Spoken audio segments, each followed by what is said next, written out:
Hey everybody, welcome to Don't Copy That Floppy, your weekly video game news podcast broadcasting live Fridays, 7 to 8 p.m. Eastern Standard Time on twitch.tv/DCTF podcast. It's Friday, June 29th, 2018. I'm your host, Lex, and I'm joined by my co-host, Booge. and we're going to be talking about all sorts of video game news this week.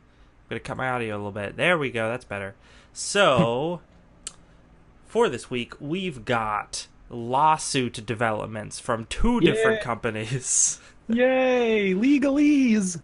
Fun. Followed by Pokemon Go, you guys. Don't you even know? It's still a thing. It's still a thing. Followed by Nintendo Switch piracy, anti-pirate pirates. Yar. Followed by... Google Play or Google Games, something with Google. I don't know. They're trying to expand in their horrible blob-like mass to just devour the internet. Followed by BioWare. Let's all feel sorry for Mass Effect Andromeda pity party on Twitter that happened recently. That was fun. That's a fun little quick story. I wanted to ask you. So you in the email that you sent me, it says "feel bad for MEA." Were you trying to make that sound like "feel bad for me"? No, it's feel bad for Mass Effect Andromeda. I know, but I was like, it was just said like "feel bad for me." I was like, I thought it was funny. Then finally, we're going to be talking about Showtime programming that has to do with video games that they are working on. Perhaps too late, but they're doing it. And then, obviously, as usual, we will be closing out the show with games that have just came out and games that are about to come out. I think I made it through that entire thing without using the phrase once, so good for me. Let's talk about PUBG. PUBG, Plunkbat.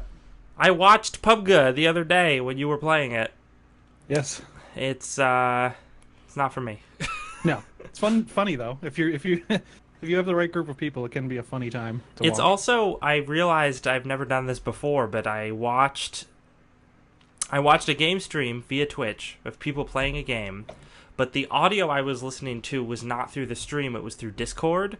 So the audio was 5 seconds ahead of everything that was happening, so everyone would just start freaking out, and I'm like, ooh, let me watch and see what they're going to freak out about. Yeah, it's a bit of a weird situation. It's kind of delightful. But, yeah, so PUBG developer drops Fortnite lawsuit. Now, this is something we talked about a while back.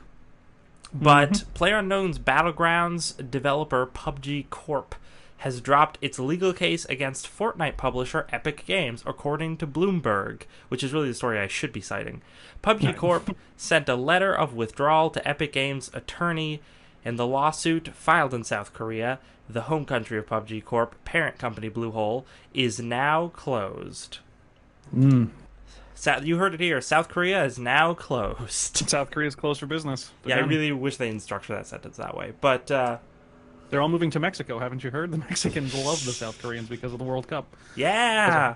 There was some heartwarming videos that I saw, like the Mexican fans storming the embassy for South Korea and forcing the ambassador to drink tequila and like giving him like riding him on a bunch of people and stuff. It was great.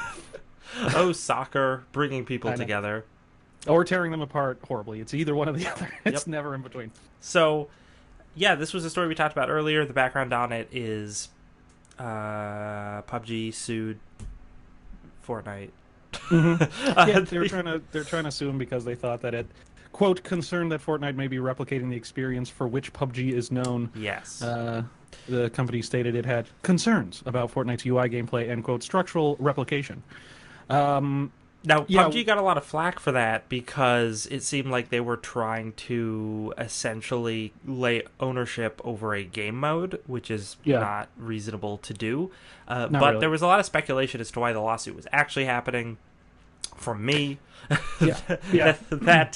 my speculation was that it was because they wanted to delay Fortnite's release in Korea in some sort of small way because that's where they were stationed and they didn't want to get overthrown on their home turf. And the fact that after a certain period of time they then dropped the lawsuit kind of enforces that for me. It sounds reasonable, yeah. They might have missed their legal... There might have been some legal loophole that they missed the date of or something. And they're like, well, fuck it. We're not gonna be able to pull off this little stunt or something. Yeah, I can't imagine many other reasons why they would drop this, unless because I mean, I imagine that Bluehole has enough money now to do legal battle, even against Epic, who is, huge as a company. Um, but I can't think of many other reasons why they would just suddenly drop it. If they had the conviction to do this in the first place, then it seems a little strange that they just be like, yeah, whatever, never mind, and just say forget about it. I mean, it's possible that behind the scenes, Epic was just like, hey, guys, you really don't want to continue with this, because your engine's in trouble if you do. Yeah, that's another strong possibility, too, because Plunkbat uses the Unreal Engine, which is owned by Epic. And there might be something in Unreal might have the right to say, no, you can't use our engine anymore. In which case, I mean, then there would be no PUBG. And that'd be good reason for them to back out of that, because they'd have to build a new damn engine and put all their assets into it, and they're not. I don't think they're ready to do that. That is, though, certainly speculation, because the actual statements that have come out of Fortnite have been nothing. Basically, right. The Epic Games has been, I think, very smartly, pretty much just not commented on this lawsuit at all. And now that the lawsuit's gone, they never have to. Right. Well, Epic is now, because of Fortnite being the biggest damn thing in the universe, they are in a unique position that not a lot of companies can be in, which is they don't have to say anything ever again. They don't have to talk to anyone or make any announcements. They can just do whatever the hell they want when they want to do it. Very much like Rockstar or, Blizzard. They just don't have to. They don't have to talk to anybody anymore. So they can be totally antisocial. Yeah, they can be totally antisocial. I mean, Epic Games has been big for a long time, but this is an order of magnitudes bigger than anything they've ever put out. This actually reminds me, there is another story that I didn't include because it wasn't a particularly big update, but I might mention it now because it kind of ties in. But last week we talked about how Sony is not doing crossplay. Yes. And all of their statements on it have basically been, we hear your concerns, and that's it. And it feels like a similar position because Sony is once again, or in a similar way, sort of the top dog, so they can just be like, we don't need to do anything because our numbers are good enough that we feel no pressure to. Right. That's going to change eventually, but for the time being, they don't have to do anything. No. They just they're like, hey, we not only we have Fortnite, we have the Unreal Engine, and so go fuck yourself, everybody. Yep. Goodbye. Bye. Bye. Yeah. So, interesting. It'll be interesting to see if it ever fully comes out of the weeds why they dropped it. Probably having either something to do with a time limit that they couldn't hit for keeping Fortnite out of Korea, or like you said, the engine. Like Epic just being like, don't sue us or you can't use our engine anymore. Assholes. Speaking of lawsuits, let's talk about Todd Howard. Oh, good one. Are you ready for some fucking legalese word salad, Lex? You know it. So, I think this was last week. We talked about how Warner Brothers came out with a mobile game, a Westworld mobile game, that was extremely similar to Fallout Shelter, Bethesda's Fallout Shelter, down to the fact that it was using the same code and had the same bugs at launch that the Fallout Shelter had. And so Bethesda started suing Warner Brothers, started the process of suing Warner Brothers, and Warner Brothers has responded to Bethesda's lawsuit. Quote, as one of the world's leading creators of intellectual property, including the groundbreaking television series Westworld, it's Warner not Brothers... even groundbreaking. It was based off a movie. That was based off a book. Yeah, including groundbreaking television series Westworld, Warner Brothers has a deep respect for intellectual property rights. As such, the assertion by Bethesda Softworks that Warner's Westworld mobile game improperly used source code from Bethesda Fallout Shelter game are as surprising as they are unsubstantiated. Warner Brothers has been assured by the game developer, Behavior Interactive, that Bethesda's allegations are untrue and that none of Bethesda's code was used in the Westworld game. Moreover, contrary to Bethesda's baseless accusations, Warner Brothers at no time induced Behavior to use the Fallout Shelter code in Westworld. So that sounds to me like the publisher's like, just we're blaming it on the developer. We're walking away. Like that really says nothing. But I thought it was interesting that they said anything at all instead of just settling this out of court. Well, no, I actually see what I assumed was that I'm really surprised they came out with this statement because it's really aggressive. It is aggressive. Yeah. And what I assumed they were going to do, because it's so obvious that they used the code for this game, is that I assumed that Warner Brothers was going to say nothing or going to issue a statement saying, hey, this developer that we worked with, they acted improperly. We had no idea, because they probably didn't, but we had no idea. Oh no, it's all their fault. They're horrible. See ya. Bye. but that's not what this statement says to me. This statement says to me, here's the finger, Bethesda. You can't beat us in court because we can outlawyer you. Right. Which may be true. But true. I feel like it would have just been easier to throw the developer under the bus. I don't know why they didn't just do that. Yeah, instead of saying that Bethesda's making baseless accusations. It's interesting. I mean, all signs point to the developer using Fallout Shelter's code. So, yeah, I guess that Warner Brothers thinks that the Westworld mobile game is a hill worth dying on, or at least a hill worth spending a lot of legal money on. Yeah, that baffles me. I mean, I understand that mobile games can be huge cash cows for very little investment, especially when you don't have to write the code. But... Right? You just take it from another game. Oh my gosh, this reminds me again of a Fortnite tie-in story from this week. There were so many Fortnite tie-in stories this week, but there was one that was just analyzing the amount of the breakdown of the money that Fortnite has made. Because Fortnite, as we know, free game. Yes. Apparently, on average, players spend $84. Have spent $84 on Fortnite, which is more than the cost of a $60 game. Yes, it is. So yeah, that's why it's free. But it's also great evidence as to why Warner Brothers might be thinking, hey, Fallout Shelter, extremely successful mobile game. Bethesda probably made a bucket of money on it. Yeah. So if we can just ape that and even make a percentage of that bucket of money, it's such a small investment for us that, it's still making us a bunch of money, and it's worth fighting this legal battle to keep that around because it's such easy money. I don't know. Yeah. Maybe that's their thought process. I can't imagine that the Westworld game is making them so much money that they would want to defend it like that, but maybe it is. I don't know. Maybe it is. I mean, you have to figure it's like for the normies out there that probably don't even know what Fallout Shelter is.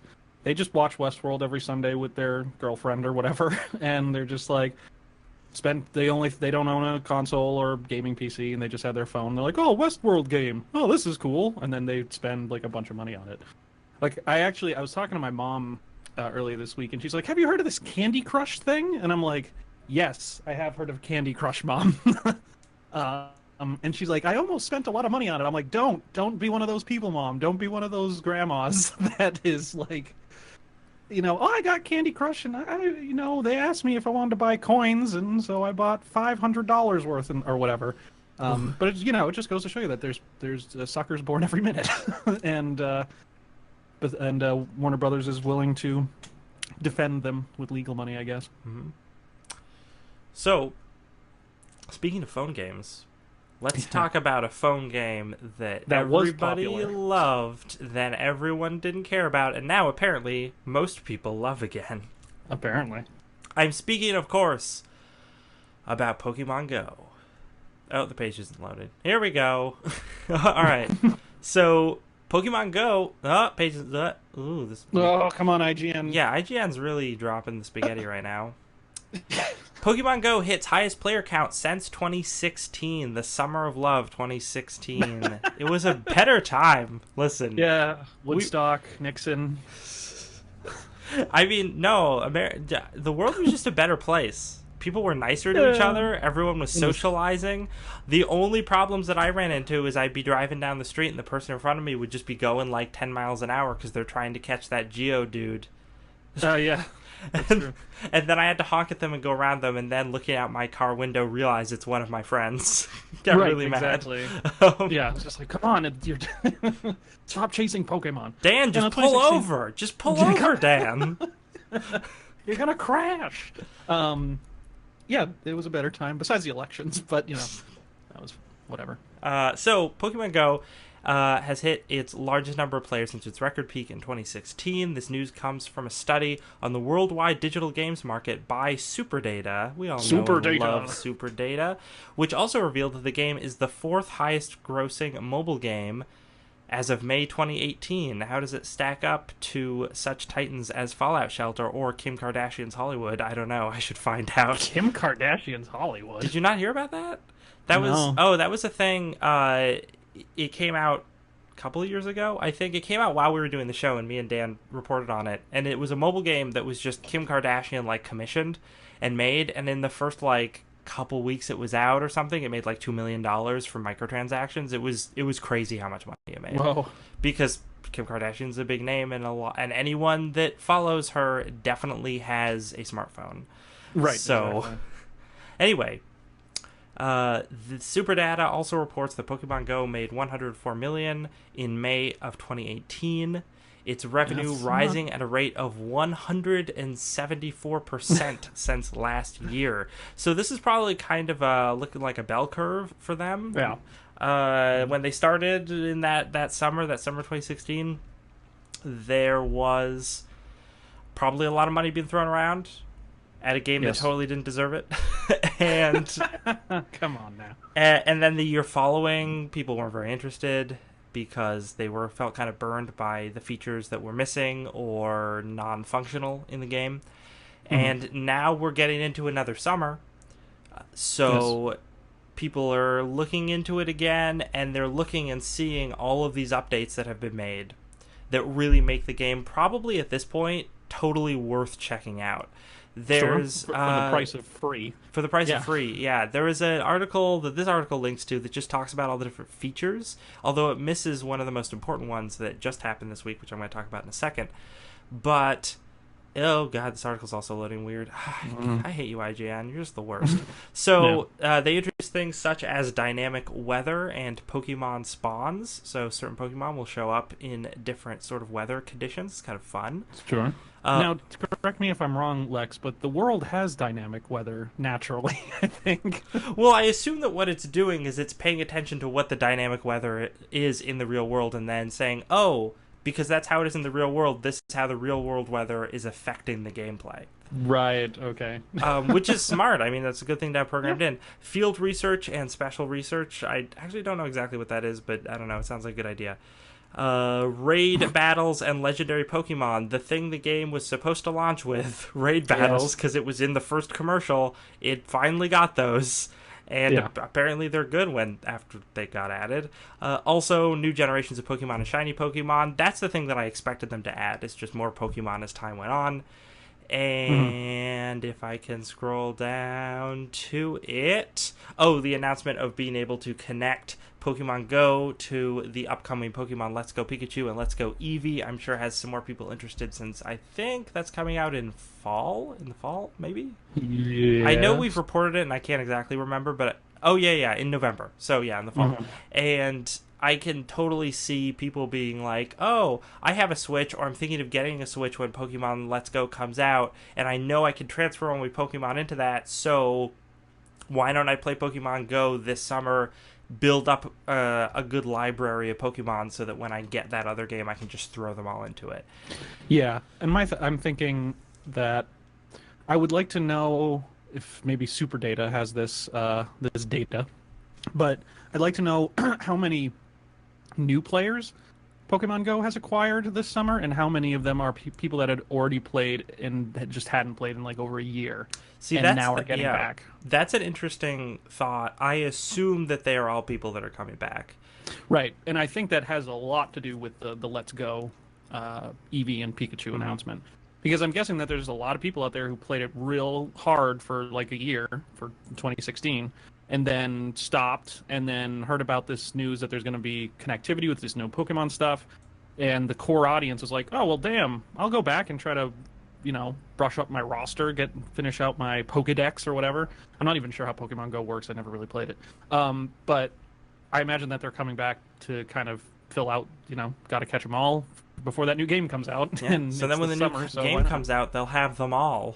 They Right. won't have to catch any in the game about catching Pokemon. There you go. That'll be... So it's already done. They're really shooting themselves in the foot there. But the big thing that happened, I think it was at the beginning of this week or last week or something, is that Pokemon Go finally introduced the thing that, again, it was supposed to launch with if the creators had made a full game at launch and been smart about it, is now you can trade Pokemon. Right. Finally. And you get a special code, but that's the thing, like, I've been on social media and not even looking for it, I have seen multiple people just be like, hey, here's a screenshot of what my code is for Pokemon Go. Everybody trade Pokemon with me. Yay. And it surprised me just because I was like, oh, I guess all these people are back into this game because they definitely weren't into it, 3 months ago. I know that for sure. So it's noticeable, the resurgence that it's making. Yeah, and people, these people, these people, whoa, these Pokemon people. No, people that are super hardcore fans of Pokemon.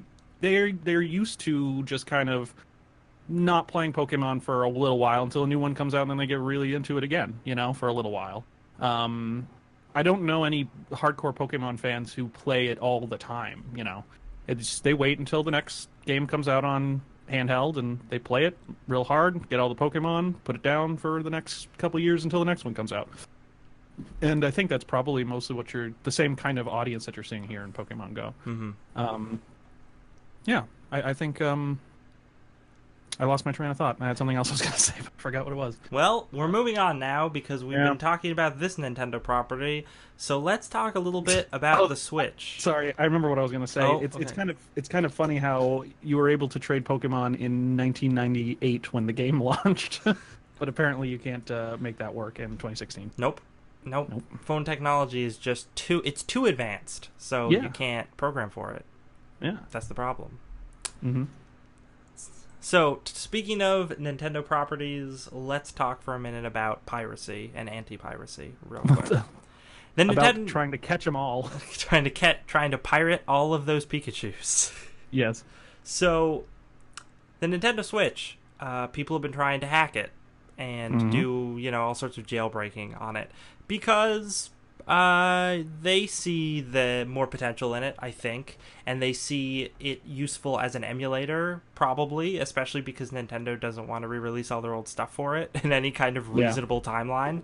So I'm sure a lot of people are thinking, oh, I should jailbreak this, install, my every other Nintendo console emulators on it, and then I have a mobile version of all of those consoles, which is very alluring.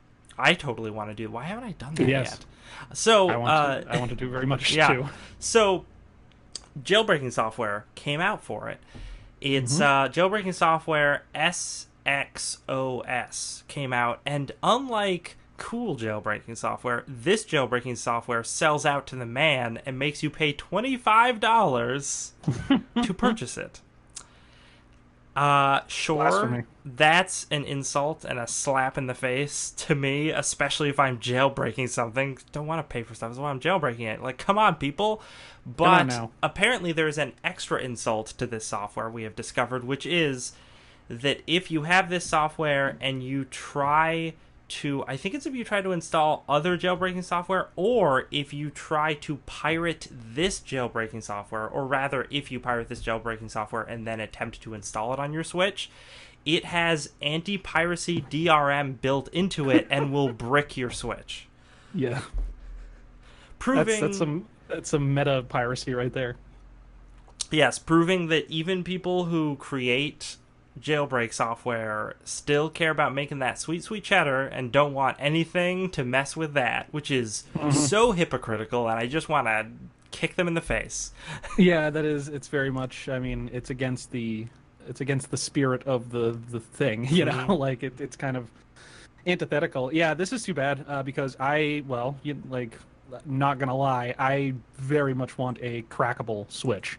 I want the world, and I've talked about this before, is that the moment that it seems that it is plausible to easily flash a Switch so that I can emulate every damn thing on it, I'm getting a Switch that day. Like, that's what I want the Switch for. You know, there's great first-party games that I'll play too. Well, I'm not going to pay for them, but I'll play them. And if it comes the day that it can be cracked open like the PSP was, then holy hell, I'm totally down. And I was following this software in particular because it's been in development for a while. So it does suck that you have to pay for it and that it is kind of against the spirit. I'd say if you're looking to get a jailbroken, I'd say I'm still waiting like another year or two until it's really locked down. Nintendo, of course, is always trying to put in anti-piracy measures, but it doesn't matter. Like, everything will, given enough time, the internet will pirate anything. Like, the internet always prevails eventually. The internet always prevails. And according to a lot of Reddits and forums that I frequent, Nintendo shot themselves in the foot by making this a cart-based system, or like a mini SD cards based system that has apparently like all the system information on the card, and it's like that's just like as soon as Nintendo announced all that stuff back a couple of years ago, all pirates were like, "Oh my god, we're gonna destroy this thing," and so I think it's only a matter of time. It's been how long's the Switch been out for? A year, two? Year and 3 months, because it came out in March of last year, right? Yeah, something like that. So give it some time. Give it some time, and this will all happen. And I'm sure Team Executor, Z Cutter, or whatever, is not the only people working towards this goal. And probably there'll be people that will certainly not charge for this kind of thing. Although you may still need to have to buy like a flash cart or something. Like if you're pirating on the DS, you need to buy a flash cart that has specific architecture for the software. So that's something you have to pay for. Yeah. Which it makes sense. It's a physical thing. But we'll see what happens. I mean, even the 3DS even still doesn't have a super good piracy solution yet. They have solutions, but not great ones. So I think it'll be a little time before we can crack open our Switches and put PSP emulators in it, because once that happens, it's gonna be fucking awesome. Then you can get all those visual novels. Visual novels. So good. But yeah, no, I think that's definitely gonna happen, especially because Nintendo's online functionality has always been so weak or underwhelming. Yeah. And I think that because of that, a lot of people are going to be like, okay, so I could pay for Nintendo's okay online functionality, and then I definitely wouldn't be able to pirate because it would be checking in on me more often. Or I could not pay for that and pirate. And I could put a Super Nintendo emulator on this and just play everything for free anyways. Turtles in Time, 24/7. Oh, yeah. It's the way to live. Big Apple, 3 a.m. It's pizza time. Yeah, it is. Oh man, we should. Is there a PC online version of that game? I'm sure there is. We should play that game. We should. I haven't played that game in a while. Anyways, the Switch thing. It's only a matter of time. What was the other thing I was going to say? They I think that's about it. Okay. Nintendo kind of sucks at that online thing, so it's like I don't see them fixing that problem anytime soon. Well, let's move on then from Nintendo to Google. Googly! This is from your boy Jason Schreier, dropping the hot video game news scoops like the journalist he is. This is a long article, not going to read all of it, but just some excerpts here. Sources say Google is planning a game platform that could take on Xbox and PlayStation. This is not necessarily... The basis of this is not necessarily new news. We've heard about Google's Project Yeti before. We've reported on it, I believe. Yeah. But Jason Schreier, of course, got them sources, got some new news here. So we haven't heard many specifics about Google's video game plans, but what we have heard is that it's a three-pronged approach. 1, some sort of streaming platform. 2, some sort of hardware. And 3, an attempt to bring game developers under the Google umbrella, whether through aggressive recruiting or even major acquisitions. That's the word from 5 people who have either been briefed on Google's plans or heard about them secondhand. Google's been, looking into games for over a decade, but nothing's really ever come about. Apparently, Niantic, as we're talking about Pokemon Go, was a Google incubated studio that made Pokemon Go and then spun out into an independent game company itself. In recent months, however, the chatter about Google has gotten louder. At the GDC in March of this year, Google representatives met with several big video game companies to gauge interest in its streaming platform, which is codenamed Yeti, sources said. The existence of Google's Yeti was first reported, blah, blah, blah, blah, blah. Google also took meetings at E3 in Los Angeles a few weeks ago, those sources said. And from what we've heard, the company is looking not just to woo game developers to the Yeti service, but to buy development studios entirely. And it goes on to kind of be like, what is this going to look like? Well, the idea is that you could play Witcher 3 in a Google Chrome tab. That'll be basically a streaming service similar to what a lot of people have tried and failed. What do you think of this? All of this? I don't really. I honestly don't think this is gonna ever materialize if it hasn't materialized yet. Also, I feel like when it does materialize, it's gonna do it in like a dumb way, like the GeForce. What was it called? GeForce. GeForce Now. Something like that. Or I knew they had some sort of mobile device that you could stream games on and stuff like that, which is just not even at this point an unsound idea from a technological standpoint, but something that audiences are not interested in going for, unless you have some sort of way to market it to like the plebs. But that never seems to work either. So I feel like the way Google will end up going is some sort of weird direction like that, and then people will not be interested.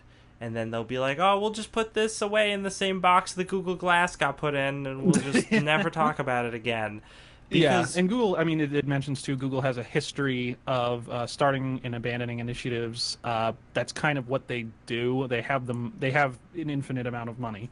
So they can try things out and put them, I mean, Google Fiber, they tried out, and I don't think it's going anywhere besides the few places that it was there. So yeah, it's very possible that they could just be kicking around ideas and not doing anything about it. A couple other things that the article mentions, that at E3 we saw both Microsoft and EA announce their separate initiatives for streaming. Ubisoft boss Yves Guillemot made headlines a week earlier by declaring that game streaming was the future, and Xbox boss Phil Spencer recently told Kotaku contributor Kevin McDonald that he thinks streaming will tear down the borders between gaming platforms. Quote, our focus is on bringing console-quality games that you can see on a TV or PC to any device. Quality games that you see on TV or PC to any device, he said. So it seems to be bubbling up that big players in the industry, most of the industry wants streaming to be the next thing. Yves Guillemot said we're going to have one more console cycle, and then everything's just going to be everywhere streaming in the cloud. And most of the time, I think it's bullshit. When, like you said, I think companies can actually pull that off. However, if anyone could pull it off, Google's probably your best bet. Well, I was going to say I wouldn't even bet on Google to pull it off, not because they don't have the infrastructure or the technical know-how, but because they're kind of wishy-washy about things. Whereas if you had a company like Microsoft or Sony being like, hey, this, generation, in quotes, we're going to put all of our resources into doing, game streaming. And that's going to be because we've decided that's the thing in the future, and that's what we're doing. And we're going to do it. And if it actually is the time for game streaming to work and take over, I think those companies are going to be at the forefront of that because they have the gumption to be at the forefront of that. I don't think companies like Google, Amazon, they don't have the fire to do something like that. And part of it is because that's not the core of their business, so they're content to not have the fire to do that. Amazon's core of their business is selling shit to you online. That's what they do. And Google, the core of Google's business is selling all your personal information to advertisers. No, that's Facebook's business. No, I think you're completely true. I think that's completely true because they mentioned, Jason mentions that, Amazon spent 4 years trying to make big investments into gaming, spending many millions of dollars to top developers, built its own game engine, and bought companies like Twitch and Double Helix, and even after 3 full-fledged studios in operation, Amazon has yet to ship a major game, canceling a multiplayer sports game called Breakaway last year, which I didn't even hear about. Yeah, I think that I've said this before, making video games is impossible. It's like the hardest damn production pipeline in the world. It costs an immense amount of money and takes an immense amount of time and stress to come out with something that has the possibility of just crashing and burning immediately. And so you have to be a company like Sony, who's like has that fire, where they're like, yes, we have amazing first party studios, and we're going to spend a shit ton of money so Naughty Dog can come out with great games. And also Sony knows if they don't do that, they will go out of business. I mean, Right, the parent company of Sony, just like the parent company of Microsoft, will probably be fine. But that division, which is really its own thing at this point, knows that if they have to put 110% in, just like in every console generation, because if they don't, they will lose a lot of money and could potentially go away. Right. Yeah, I mean, that's I think at the core of what makes things like E3 exciting, because so far in the history of video games, at least in terms of the big consoles, probably since NES, it's always a high stake game's a chicken, right? Because a failure of a console, like 2 failures and you're out. Like we saw with Sega. Sega was a huge company. They failed more than once and they crashed. Like they're still a software company, to some success. Now they just keep remaking Sonic games. That's all now they do. They just make fucking bewilderingly bad Sonic games. Who knows why?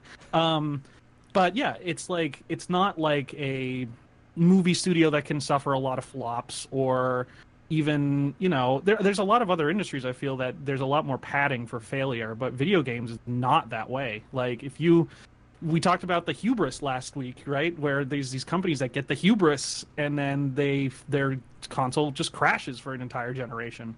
But they're always back that next generation trying to make it up, because they know that if they can't fail more than once, because then they're gone. I mean, even look at Nintendo, who when before the Switch, everyone's like, man, if they fuck up again, it's Nintendo. They have a war chest. They've sold for 30 plus years. They can probably take another hit, but not another one after. Right, and everyone was talking about, like, is Nintendo just going to drop the hardware and just become a software developer? Like, it was that bad. A company like fucking Nintendo, people are talking about them not making consoles anymore because they made the Wii U, and then the Switch came out and fucking we all know how that went. But yeah, we never have that conversation about Amazon. We never have it about Google. No, because they have their fingers in so many pots and so many stews. You would never say that about like Elon Musk. It's like, yeah, the guy launches rockets because he can and makes electric cars because he can. Maybe he'll get him to video game development just because why not? Just because why not? Right? Yeah, and I think it's. I'm sure there's people involved in these companies that do have that passion, that fire to make games, but I don't think that the company culture is that way. The company culture is just, oh, we have the money, fuck it, let's launch rockets and and do whatever Google X does and stuff like that. And when you really do need to be very laser focused, you need a Phil Spencer leading the pack to make sure that things aren't going awry. Interestingly enough, last thing in this article, they say, one thing is for certain, Google does want to make a splash. In January 2018, the company hired Phil Harrison, the veteran video game executive who spent long stints at Sony and Microsoft as a top manager on the PlayStation and Xbox. Google has also been on a massive hiring spree, bringing experienced video game developers and marketers from EA, PlayStation, and many other top companies. The money is certainly there. Only time will tell if Yeti materializes in some form or simply goes the way of Google Glass, as you said. So they got the people, but those people can easily be turned around and being like, oh, well, thanks for your 4 years. We didn't come out with anything. Here's your severance package. And finally, I think that the biggest thing is that if it is a streaming service, there's the problem that even Google can't deal with, is that connectivity in a lot of parts of this country and many parts of the world is just not good enough yet to stream HD video game content, that you mentioned it earlier, but that's why the only side project Google was ever doing that I was actually excited about was the fiber optic stuff. Yeah, Fiber. Yeah, and it really bummed me out that they couldn't find a way to make that work, because that really is, speaking to the future of the internet and connectivity and stuff in a much bigger way than Google Glass was ever going to. Right. Yeah. Google Glass was a funny little thing, but yeah, actually making affordable, because the biggest problem in this country, especially, the biggest problem is that we have these monopolies like Comcast and Time Warner that are just absolute assholes to deal with when it comes to the internet, and they're really bad at their job. And they treat their customers like shit. I'm sorry, let me correct you. Time Warner, AT&T now. Oh, yes. Because they have merged. We have less companies currently. We have less companies, more monopolies. Yeah, and the problem is that they have the infrastructure and they just have a stranglehold on their customers because you have no other option. Like, it's either you put up with their bullshit or you don't have internet. That's it. And yeah, so I was on the same train. Excuse me. Pastrami. I was on the same train of being really excited for Google because they were one of the only companies that had the money to, swing their dick around and being like, "Fuck you, free internet for everyone," and upend the whole system. But I guess they didn't see the value proposition in it in the end. But yeah, until we can get reliable internet for everyone in the country and across the world, then streaming video games is just not going to make enough sense for most people. It's going to make sense for some people, but it will not make sense for a large portion of people. And so it doesn't matter if this Google platform comes out with a killer game. That's another thing too, is that it needs like first party stuff. It needs stuff to show, or else it's just going to be the Ouya, Oh, I forgot about that. Yeah, the Ouya. Remember the Ouya? Yeah. Yeah, it needs games to show. Which they have the money to hire that kind of development stuff. But if it just sits out there and only the population can use it, then it's not going to be a big splash at all, I don't think. All right, so I don't have a good segue thought up, but let's talk about pity parties for a second, shall we? A game that didn't make a big splash. Yikes. BioWare dev opens up about Mass Effect Andromeda reception. This is a stupid, petty story that I just want to make fun of. It's like 2 minutes. I just saw it and I was like, this is great. So Mark Dara, yes, executive producer of Anthem and Dragon Age at BioWare, shared some thoughts on Twitter yesterday. Wait, when did this story come out? 17 hours ago. Oh, okay. So yeah, yesterday, suggesting that part of Andromeda's reception can be attributed to the high quality of games released in the same time period. In other words, this would have been so good if there wasn't just other good things on the market. And yeah, I'm just like, but what? Yeah. Come on, man. So the review environment was crowded, he added. Neo, Horizon, Zelda, they all launched in Mass Effect Andromeda's window. Each does something better than Mass Effect Andromeda. Again, a failed game, which he admits. So, I mean, I can't get too hard on him because he did preface a lot of his stuff by saying, like, listen, Andromeda, I'm not trying to say Andromeda was better than these games. Yeah. But as a result, even systems I'm totally losing my train here. As a result, even systems that are pretty decent get scrutinized against superiorly implemented ones. That's how things work, yes. But no, I think for this, I just didn't get a fair shake. The thing that bothers me so much about this, and part of it, I guess, is not BioWare's fault because they have to answer to EA, right? Yeah. But, like, hey, you know what the launch window of all these other games are. If you know Breath of the Wild, the game that is launching a new Nintendo system, is the same launch window as your game, and you're worried about that taking away from sales, you go to the EA executives and say, hey, could we launch at a different window than this? Because that's something that, like, I think those executives would actually be receptive to because they can see the financial impact of something like that. So if you're an executive producer, I don't know, then you change your launch window because it's not like you didn't know these games were coming out. For Zelda, I get that's an argument that, I would make against that. But for Neo, and Horizon, I call total bullshit. Yeah. Because those were all indie titles, sort of, that... Well. There were lower profile titles, let's put it that way. Horizon was big, but the thing that specifically those three games, I think it's bullshit because BioWare, Mass Effect Andromeda was coming from a well-established series that had 3 titles already. Yeah. Nier, Neo, and Horizon were all original IP. Yeah. Or technically Nier isn't, but it might as well been. Yeah, Nier is from from a niche sort of genre developer kind of thing, so it sort of makes sense to put it in the same category. But all three of those games are examples of games that came out and beat the odds by being so good and trying really, really hard. Whereas if you look at Mass Effect Andromeda's sort of story, it's a game that had every opportunity and squandered a bunch of it. Yeah. By being like, oh, why would we, pay people extra money to get the facial expressions right? Let's just write an algorithm for it, whatever, and put the game out. Yeah. Just get it out quicker, I don't know. Yeah. And also, I mean, Zelda is, Zelda's always going to make a big splash because it's fucking Zelda. But obviously, yes. Especially a next-gen HD, the game that Breath of the Wild is, But that's also on the Switch, which Andromeda didn't come out on. Like, they're not... I guess they're the only comparison there is gamers' money. But if gamers are going to be buying a Switch anyways, there's nothing you're going to do that's going to stop them from buying Zelda over Mass Effect Andromeda. Yeah. That's just not a thing that's going to happen. He went on to talk a little bit about how this kind of reception affects scores, like Metacritic scores, and how much of that affects sales. He says, I'm not saying... he admits that while launching into a less busy period would not, quote, turn a 72 into a 90, it might very well have turned, quote, 72 into 77 or 78. Yeah, okay, so here's another thing that game devs and executive producers and companies care a lot about that I have never understood because I really haven't seen the correlation, is how much review scores affect sales.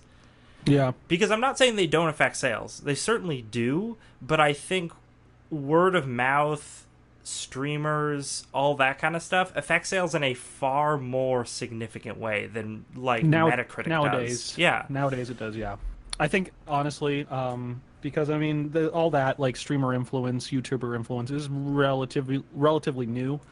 I think that a lot of executives are just old and still think of the old ways. I mean, you even had stuff you had shit happen with Fallout New Vegas where the development team was going to be given the entire studio, Obsidian, was going to be given a bonus if they hit a certain Metacritic score, and they missed it by 1 point, so they almost went bankrupt. It's shit like that, and that's not rare. Apparently that shit happens across the industry pretty often. It's dumb, yeah, and I agree. I don't think it really reflects what people think of games anymore, because it's you look at PUBG and or Fortnite, it's those games mechanically probably don't review very well, but doesn't matter. Fucking Drake's playing it. That's all Drake. Need. That's all that matters.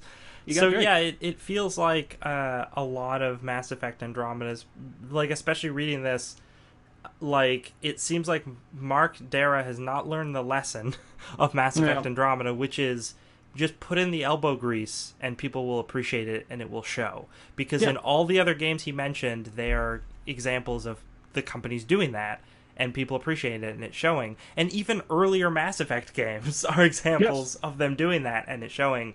It's just Andromeda did. And again, that's not even to say Andromeda's a bad game. No, from what I've heard of people who have played it now that it's been a lot cheaper, they're it's really not that bad. No, it's not that bad. It's just... Yeah. It's just when you try to compare it to the other games in the franchise and the other games that are coming out, it doesn't look as good. No, because really what anybody that anybody like Mark Dara should say is it had a really troubling development. Development didn't go smoothly. Lots of problems were had about this game, and because of that the game wasn't good, and because of that the game didn't sell. That's it. That's all you have to say. It's not because of a crowded release window. And like you said, juggling release windows, trying to find a place to launch your game throughout the year is a game that all developers play and take very seriously. So, you can't blame yourself too much. But really what Mark Dara needs to be paying attention to is not sort of reminiscing about what could have been with his last title, but instead really trying to polish up that Anthem game that he's overseeing, because that looks boring AF. And You know what's funny is that me and you say that, but every single place that I went to that talked about Anthem was like, "Wow, what a great looking game! Can't wait for it." And I'm just like, "Why?" listen, I listened to some real pessimists, people who talk Oh, about right. games, and a lot of them had the very same reaction to Anthem that I did, which I was happy about. Mhm. That I'm not totally alone. My favorite, I think, what's his name? Lyle Rath does Mhm. a YouTube show for Destructoid, and he did an episode where he just ran through a bunch of the E3 stuff, and I'm pretty sure what he said about Anthem was, "Oh, this is boring." And Yeah. then he just went to the next thing. Yeah. So, yeah, no, I have seen some people who are out there who are critics who I respect and I think are have good opinions on stuff, and I've really been interested in what they've had to say about stuff in the past, and they don't have this necessarily have the same opinion as me, but they have some of the same concerns about the game that I am seeing. Yes. Yeah, and I mean, we talked about it on our E3 show, but I'd be fine with that gameplay that they shown. The thing I was excited for, and I think the thing that a lot of people were excited for, is like, where's the BioWare part of this game? Where's the narrative branching paths, and Where's the alien boning? where's the alien boning? Where's the characters? If you Mm-hmm. showed me any of that plus the Iron Man fighting, I probably would have been all right. But they just apparently that part isn't good enough to show yet, Well, so they didn't show it. So yeah, Mark Darrah should probably be concerned with that stuff and move on. Although, I mean, I'm sure it stings a lot to have a real big failure like Mass Effect Andromeda. Probably shouldn't blame other games, because like you said, Nier, specifically Nier and Horizon and Neo as well. Like Horizon, everyone was like, this game looks weird. There's robot dinosaurs, open world, what? like, and Nier just came out of nowhere with a right hook. No one thought no one was paying attention to that game at all, and all of yeah. a sudden, just by word of mouth, everyone's like, it's a fucking like existential, amazing piece of art. And I've still not played it, but yeah, and Neo too. A lot of people like that one. Although Neo, I don't really as popular. Like Horizon and Nier were the real standouts because people played Horizon and were like, actually, it's really good, and that's a big get for Guerrilla Games and for Sony for having a new IP and stuff like that. Whereas Yeah, Mass Effect Andromeda didn't have to have anything to prove. It just had to be good. Yeah, it's actually kind of interesting that he mentions Neo in there because I don't have the sales numbers in front of me, but I'd be willing to bet Neo didn't sell as well as Andromeda did. Probably not. Probably not. No. Like it sold much better than it was expected to sell, but I don't. Yeah, I don't think it. I'm guessing speculation, and I'll look it up later and admit that I'm wrong. But yeah, I assume that Neo did not do as well as Andromeda because I mean it's also like it's a knockoff Souls game. Yes, That doesn't mean pretty it's much. bad. It's a very good knockoff Souls game, but it's not even an original sort of version of its game archetype. Yeah, and we saw it as one of, but it is getting a sequel, so it must have done pretty good because Yeah, it was one of the 15 feudal Japan fantasy games that were shown at so 3. many, and they Yeah. all look good. They all look good. Yeah, they all look really good. Ghost of Tsushima was beautiful. Oh God, so beautiful. Anyway, let's talk about Let's talk about sci-fi franchises. more about sci-fi franchises. We were just talking about a sci-fi franchise that didn't do as well, and now let's talk about a sci-fi franchise that, well, it's probably not going to do very well. Yeah, if it even comes out. This is from The Verge. Showtime's making a Halo TV series. And when I first read this, I was like, really? Like, Why? yeah, specifically because I feel like every year we hear about a new Halo like media project that isn't a video game. But anyways, the last time someone tried to adapt the game franchise Halo into a TV show, the result was the mediocre digital series Halo Nightfall. But now Showtime is giving the franchise the prestige pay cable treatment, greenlighting a new TV series based on the game. Network president and CEO David Nevins is calling it, quote, our most ambitious series yet, or ever. They ordered a 10-episode season of Halo from Awake creator, I don't know who that is. Is going to be showrunner, filmmaker Rupert Wyatt, director of Rise of the Planet of the Apes. Sure, why not? And an Exorcist TV show, which I didn't know existed either. There's too many TV shows. I really just can't keep up with this shit. And they're all being made into Fallout Shelter clones. It's scheduled to direct several episodes of the series, which is expected to begin production in early 2019. Plot details are thin, with the the press release simply stating that the show will be, quote, dramatizing an epic 26th century conflict between humanity and an alien threat known as the Covenant. Can I just point out real quick that the wording on that is really funny to me, because you do know that conflict didn't actually happen / hasn't happened yet, because when you say dramatizing, it's like, oh, Band of Brothers dramatizes World War II, right? But the way they use it here, it's like, oh, well, that big war between the Covenant, we're gonna dramatize that for TV series. We're gonna it's not like it was something that was made specifically for drama in the first place. That's a little strange. And they go on to say that Halo has the idea of a Halo media thing has been around forever. At one point, Peter Jackson was supposed to make a movie. Weta Workshop. We're gonna do all the stuff. They even released pictures of the different the Warthog that they built for it.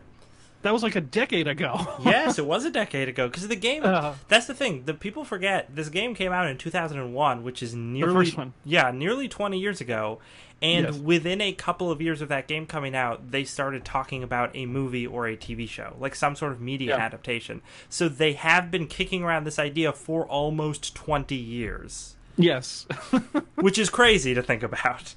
It is. Guillermo del Toro was in talks to direct. Neil Blomkamp also was going to be involved at some point. A Game of Thrones co-director D.B. Weiss was working on a script. Eventually that fell apart. Blomkamp going on to... I can't say his name. Blomkamp. Going on to direct his acclaimed debut feature District 9, thank God.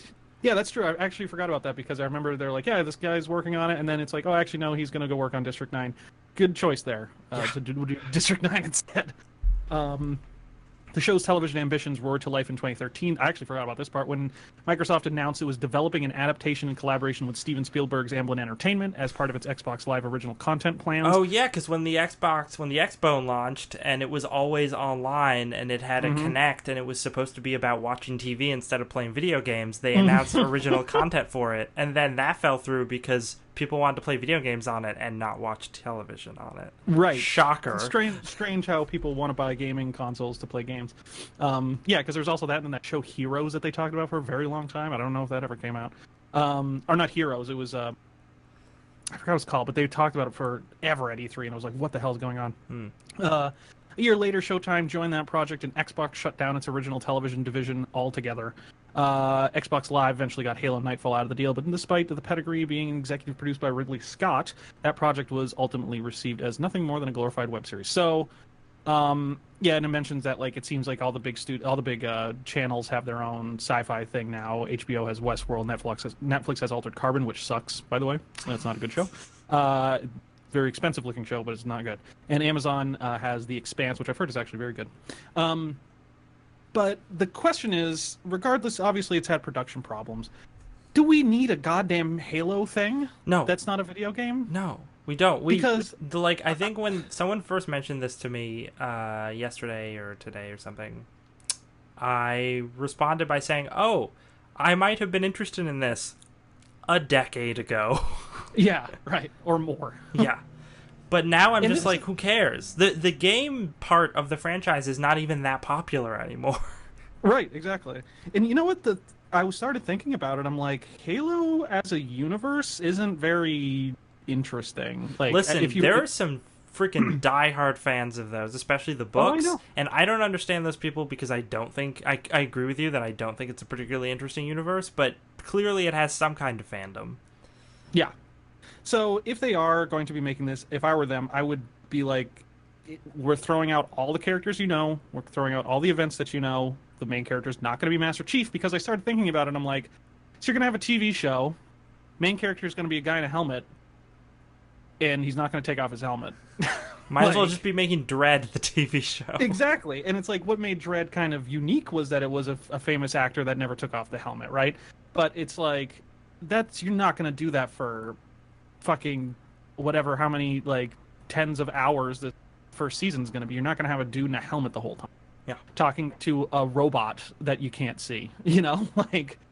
It's just that. It's fine for a shooter because it just gets you from place to place, and there's the flood, and we got to stop the flood, and yada yada yada. But it's there's not a lot of drama there to pull for like a TV show. You know, that's why usually TV shows pull things like A Song of Ice and Fire, because it's an entire goddamn series about drama and people killing each other, you know, and you know, War of the Roses style epic fantasy.